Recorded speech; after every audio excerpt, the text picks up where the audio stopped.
Bonjour, dans cette vidéo, on va découvrir ensemble la notion d'écriture scientifique.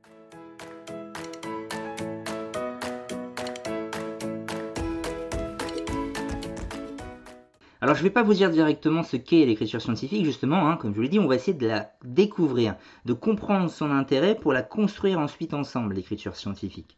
Et pour faire ça, on va commencer avec un petit jeu très simple. Je vais vous afficher deux nombres, un à gauche, un à droite, et vous allez devoir, en moins d'une seconde, être capable d'identifier lequel des deux est le plus grand. Bon, bien sûr, vous avez compris, les nombres vont être grands, et normalement, ça risque d'être assez difficile. Voilà, vous êtes prêts? J'affiche.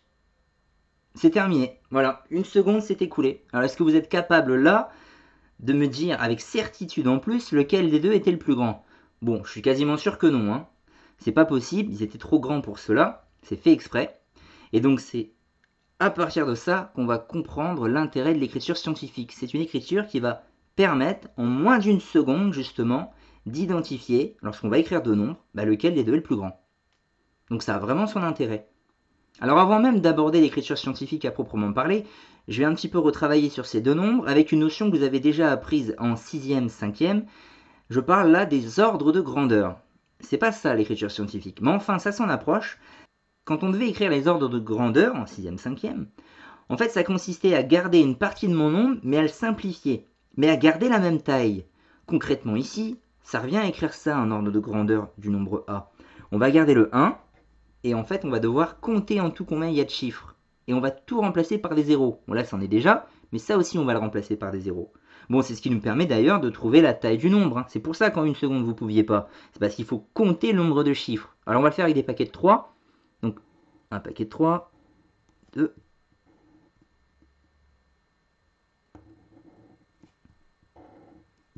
c'est pas faire de bêtises, voilà.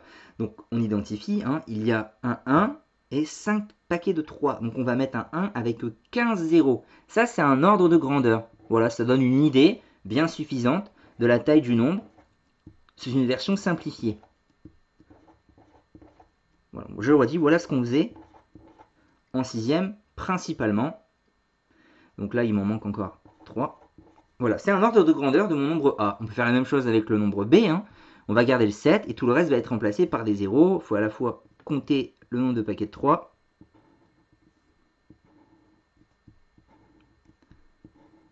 Ah, donc là, on voit qu'il y en a un de moins. Bon, voilà, à ce stade, on serait capable de dire lequel était le plus grand. C'était le nombre A. Si vous l'aviez trouvé, bravo.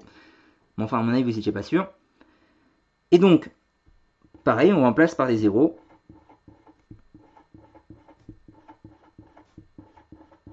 Voilà, on a un ordre de grandeur. Mais justement, les ordres de grandeur en 6e, on ne le faisait pas sur des nombres aussi grands.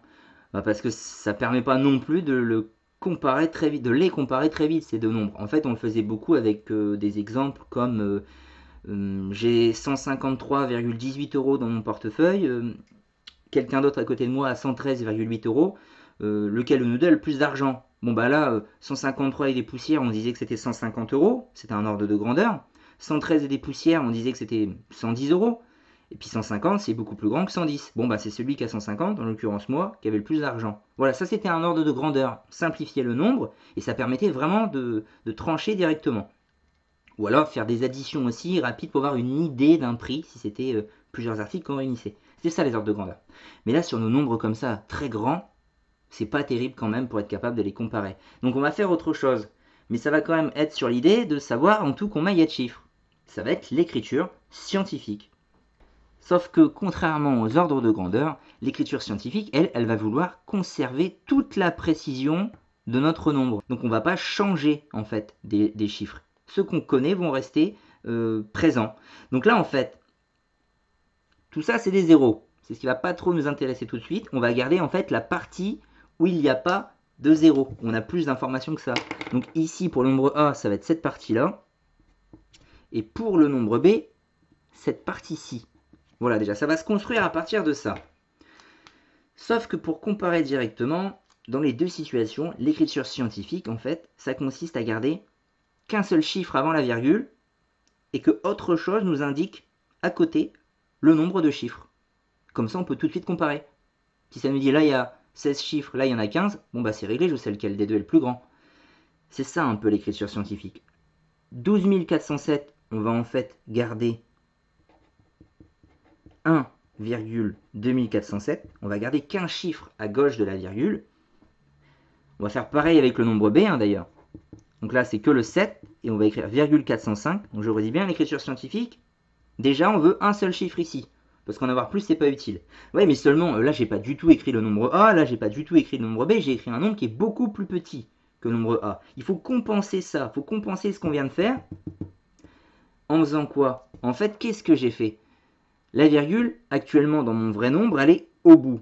Moi, je l'ai envoyée ici. C'est-à-dire combien de rangs de décalage? Bah, autant qu'il y a de 0 dans l'ordre de grandeur. En fait, 15.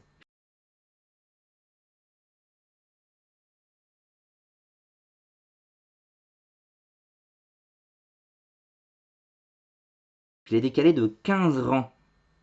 15 rangs plus petits.